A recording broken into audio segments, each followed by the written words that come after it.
Well, welcome once again to another episode of Physics series. Don't forget, the aim of this class is to show to us the simplicity behind these subjects, maths and physics. These subjects are actually very simple.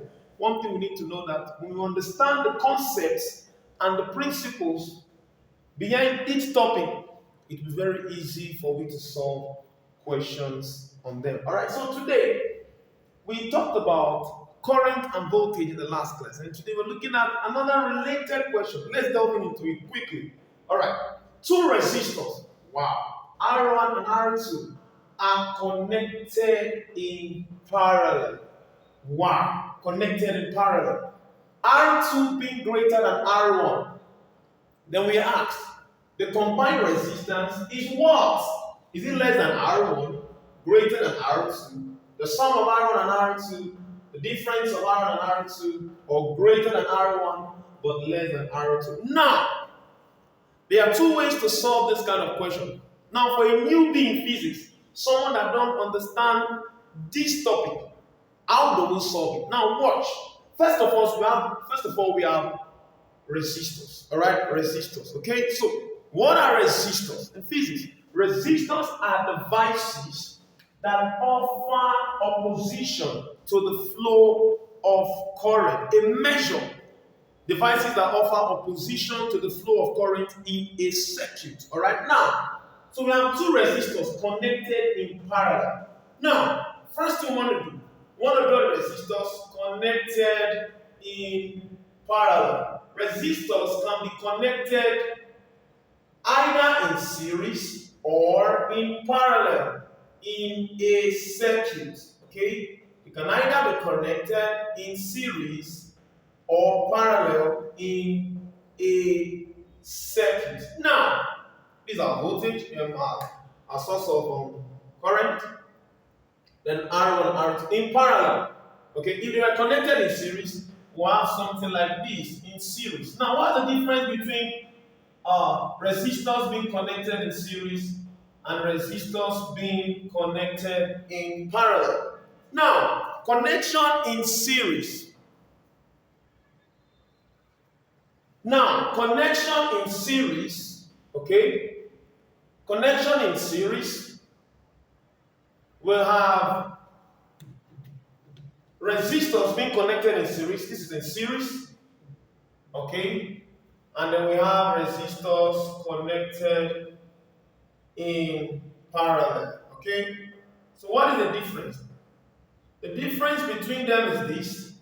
For resistors, okay, connected in series, the same current that flows from the cell, okay, or the battery, the same current flows through L1 into R1 and also into R2. So the same current will flow. But in parallel, if they are connected in parallel, it means when the current starts flowing to this point and it gets to this point, and it gets to this point, there will be a divide. So one current will come this way, another one goes this way. So the current that flows from the cell will split into two because there is a divide here. Alright?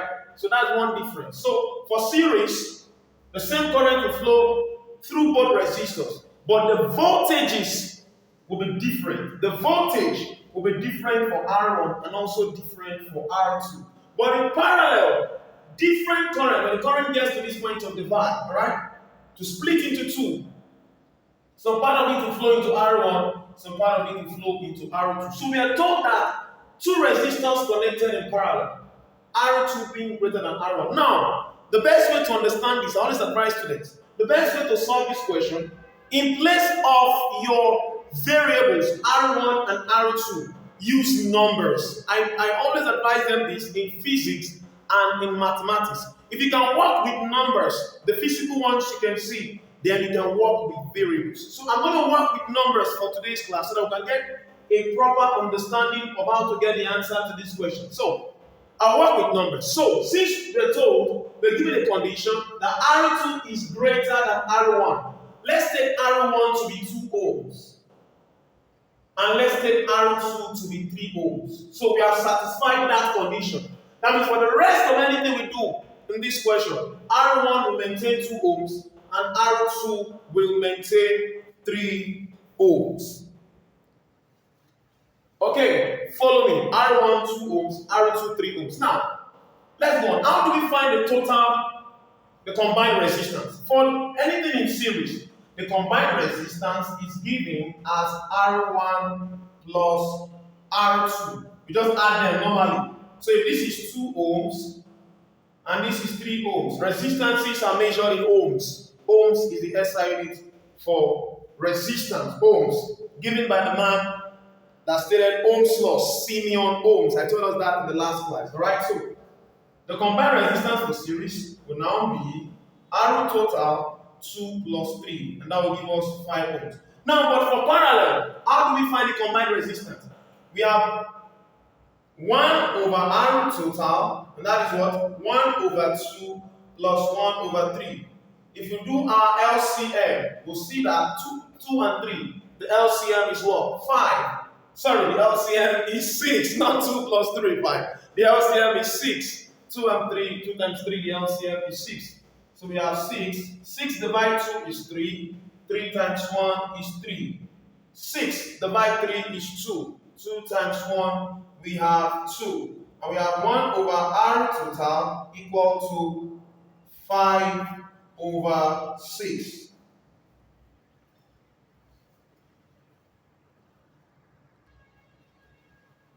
Now from here, since 1 over R total equals to 5 over 6, we find the reciprocal. RT comes up, 1 comes down, 5 comes down, 6 goes up. Reciprocal. So that means RT over 1 will be 6 over 5. And that is what? 1.2.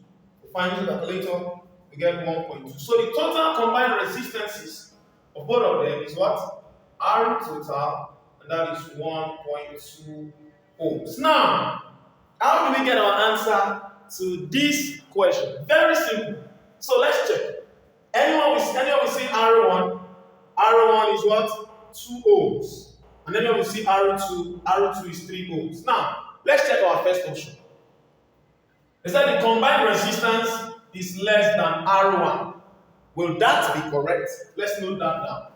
So, the combined resistance for option A, we're going to have that the combined resistance is less than R1. So which means 1.2 less than, what is R1? 2. Keep that in mind. Go to option B. Go to option B.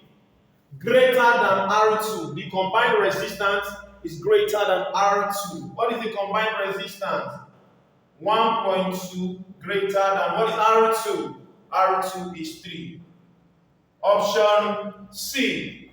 The combined resistance, which is 1.2, is the sum of R1 and R2, meaning is the sum. What is the sum of R1 and R2? 3 and 2, that's 5.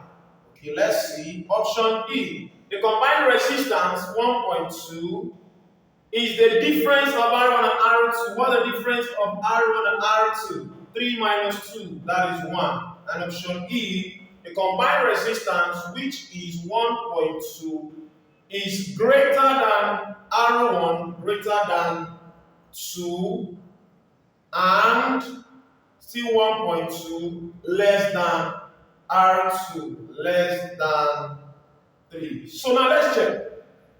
Which of the 5 options makes sense? That will give us an answer. So that's why I said, using numbers in place of those variables will make it easy, very easy for you to solve this question. Alright, so let's go on.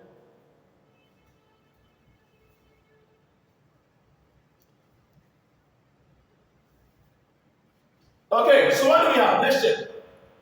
Reality now. Come to mathematics. Is 1.2 less than 2? Yes, that is correct. So we tick that. Option B. Is 1.2 greater than 3? No, that is wrong. 3 is greater than 1.2. So option B is wrong. Next one. Is 1.2 equals to 5? No, it is wrong. 1.2 is not equal to 5. Option D. Is 1.2 equal to 1? No, that is also wrong. 1.2 is not equal to 1. Option E. Is 1.2 greater than 2? Wrong, even though it is less than 3. But this one has made the answer wrong. So this is wrong. And we are left with option A. And our answer is the combined resistance is less than R1. The combined resistance is less than R1. I believe you understand how we got the answer. So thank you very much.